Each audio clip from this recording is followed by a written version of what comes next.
सभापति महोदय, पिछले कई सालों से स्थिति में सुधार नहीं हुआ है। स्थिति के हल के लिए हिंदी भाषा का विकास भी नहीं हुआ है।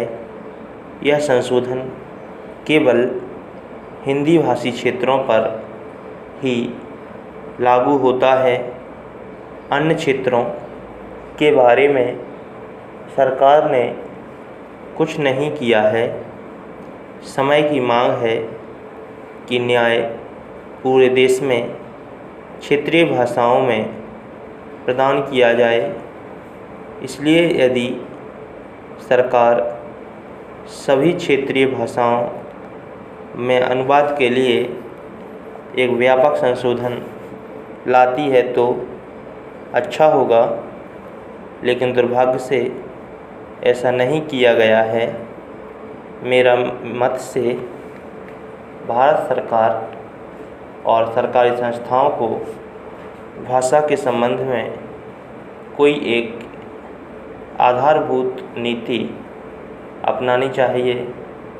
कोई भी भाषा उन लोगों पर थोपी ना जाए जो उस भाषा को ग्रहण करने के लिए अभी तैयार नहीं हैं।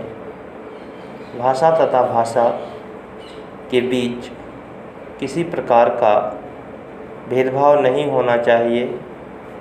भाषा के संबंध में कोई अनिवार्यता नहीं होनी चाहिए। विभिन्न भाषाई लोगों के मध्य अनावश्यक बाधाएं ना हों। त्रिभाषा सिद्धांत सर्वसम्मति से स्वीकार किया गया था। दुर्भाग्य से संसद द्वारा दिए गए वचन को कार्य रूप में लागू नहीं किया गया। इससे कठिनाइयाँ उत्पन्न हुई। आज भी हिंदी भाषी क्षेत्रों के हमारे मित्रों ने दक्षिण की भाषाओं को नहीं सीखा है। मुझे मालूम है कि आखिरकार हिंदी राष्ट्र की भाषा होगी, इसका कोई विकल्प नहीं है, लेकिन साथ ही अंग्रेजी को भी बने रहना है। हमें आने वाली लंबी अवधि तक अंग्रेजी को राजभाषा के रूप में स्वीकार करना है। हमारे जैसे बड़े राष्ट्र में 2 राजभाषाएं हो सकती हैं। इसके साथ हमें क्षेत्रीय भाषाओं का भी विकास करना चाहिए। वे क्षेत्रीय भाषाएं हैं, किंतु हमने उन्हें राष्ट्रीय भाषाओं के रूप में उनके महत्व के कारण स्वीकार किया है। आज हम अधिक से अधिक संकुचित और संकीर्ण विचारधारा वाले बन रहे हैं।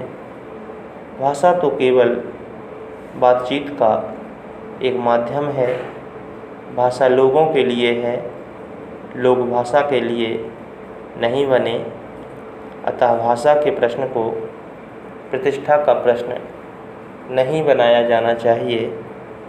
मंत्री महोदय को यह घोषणा करनी चाहिए कि वे संविधान की 8वीं अनुसूची में सम्मिलित सभी भाषाओं में संविधान के अनुवाद का कार्य शुरू करेंगे। भारत के लोगों को अपनी भाषा में अपना संविधान जानना चाहिए।